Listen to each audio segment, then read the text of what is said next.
سعید بن وہب رحمۃ اللہ علیہ بزرگ گزرے ہیں، وہ فرماتے ہیں کہ میں سلمان فارسی رضی اللہ تعالیٰ عنہ کے ساتھ ان کے ایک دوست کے گھر گیا۔ جب ان کے پاس جا کر بیٹھے تو سلمان فارسی رضی اللہ تعالیٰ عنہ نے ارشاد فرمایا، جب کسی بندے کو کسی آفت میں اللہ تعالیٰ مبتلا کرتے ہیں، کسی پریشانی میں مبتلا کرتے ہیں اور پھر اس کو نجات دیتے ہیں، یعنی اس پریشانی کو ختم کر دیتے ہیں، تو اس کے تمام کے تمام جتنے پچھلے گناہ تھے سب معاف ہو جاتے ہیں، اور یہ بیماری آگے والے گناہوں کے لیے کفارہ ہو جاتی ہے۔ یعنی جان بوجھ کر نہیں، اگر انجانے میں کوئی گناہ ہوا ہے تو یہ بیماری کی وجہ سے اللہ تعالیٰ آئندہ بھی اس کے گناہوں کو معاف کر دیتے ہیں۔ کتنا بڑا اجر ہے مومن کے لیے اللہ تعالیٰ کے یہاں۔ حضرت عبداللہ ابن مسعود رضی اللہ تعالیٰ عنہ فرماتے ہیں کہ حضور علیہ السلام نے ارشاد فرمایا، قسم ہے مجھے اس اللہ رب العزت کی جس کے قبضے میں میری جان ہے۔ یہ آپ صلی اللہ علیہ وسلم قسم کھا رہے ہیں، فرماتے ہیں قسم ہے مجھے اس وحدہ لا شریک لہ کی جس کے قبضے میں میری جان ہے، جب کسی مسلمان کو بیماری سے یا کسی اور وجہ سے تکلیف پہنچتی ہے تو ان کے گناہ اس طرح جھڑ جاتے ہیں جیسے درخت سے سوکھے پتے جھڑتے ہیں۔ یہ اللہ تعالیٰ کا انعام ہے مومن پر، مسلمان پر۔ اور حضرت موسیٰ علیہ السلام کو اللہ تعالیٰ نے کیا فرمایا؟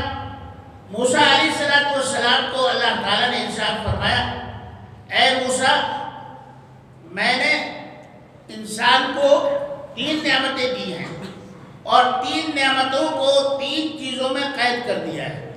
3 نعمتیں دی ہیں اور ان 3 نعمتوں کو 3 چیزوں میں قید کر دیا ہے۔ موسیٰ علیہ السلام نے عرض کیا، یا اللہ وہ کیا نعمت ہے؟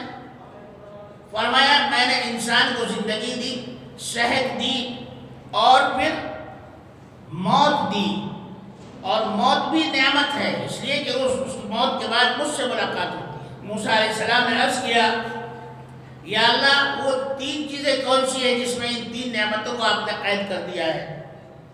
فرمایا ہم نے انسان کو صحت دی، اس کو بیماری میں قید کر دیا ہے۔ یعنی اگر آدمی صحت مند ہوتا اور بیمار نہ ہوتا تو یہ اپنے سامنے کسی کو بھی بہتر نہیں سمجھتا تھا۔ آج آپ دیکھیے اگر کسی پہلوان میں تھوڑی سی طاقت آ جاتی ہے تو سینہ تان کر چلتا ہے، اور کوئی کمزور سا آدمی برابر میں آ جائے تو ایسا دھکا دے دیتا ہے۔ آدمی میں جو ہے جب طاقت آتی ہے تو آپے سے باہر ہو جاتا ہے۔ تو اللہ تعالیٰ فرماتے ہیں ہم نے صحت دی اور اس کو بیماری میں قید کر دیا ہے۔ دوسری بات ارشاد فرمائی، میں بھول گیا تھا، دوسری بات ارشاد فرمائی کہ ہم نے انسان کو اناج دیا، کھانے پینے کے لیے اناج دیا، لیکن اس کو کیڑے میں قید کر دیا ہے۔ اب کسان جب راگی، چاول، گیہوں جو بھی وہ پگاتا ہے، بوتا ہے، فصل کاٹتا ہے، تو لا کے جو ہے گھر میں ڈالنے سے پہلے سوچتا ہے کہ اس کو منڈی میں پہنچاؤں، ایسا نہ ہو کہ اس میں کیڑا لگ جائے، اور منڈی والا کہتا ہے کہ اس کو فوراً جو ہے دکانداروں کو پہنچاؤں تاکہ اس میں کیڑا نہ لگے، اور دکاندار سوچتا ہے کہ اس کو کیڑا لگنے سے پہلے یہ بک جائے تاکہ یہ گھروں میں پہنچ جائے اور یہ بک جائے اور اس کا فائدہ مجھے ہو جائے۔ تو اللہ تعالیٰ فرماتے ہیں ہم نے انسان کو کھانے کے لیے غذا دی، اناج دیا، اور اس کو جو ہے کیڑے میں قید کر دیا ہے۔ اگر اس میں کیڑا نہ ہوتا تو کسان کہتا ہے کہ یہ اناج میرا ہے، میں کسی کو نہیں دوں گا، لوگوں کو بھوکے مار دیتا۔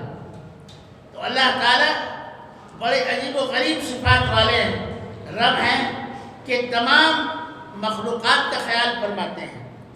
تو فرمایا کہ میں نے انسان کو صحت دی، اس کو بیماری میں قید کر دیا، اور غذا دی، اس کو کیڑے میں تبدیل میں قید کر دیا، اور تیسری چیز ہے زندگی۔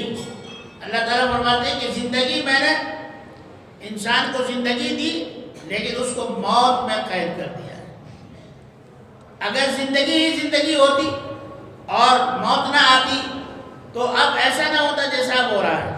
اب تو 50-60 سال کے بعد جو ہے جب آدمی بوڑھا ہو جاتا ہے تو سوچتا ہے کہ بھئی گھر جو ہے اب یہ بچوں کا ہے، یہ پوتروں کا ہے، نواسوں کا ہے، اب یہ میرا نہیں ہے، سب سامان جو ہے اس کے دل میں خود ہی آ جاتا ہے کہ بھئی تم سنبھالو، اب مجھ سے نہیں ہوتا ہے۔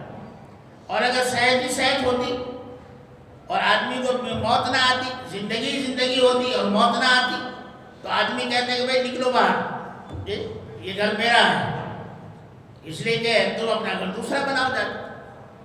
تو اللہ تعالیٰ کی جو یہ نعمتیں ہیں، رحمتیں ہیں، اللہ تعالیٰ نے ان کو مختلف انداز میں بندوں کو عطا فرمایا ہے۔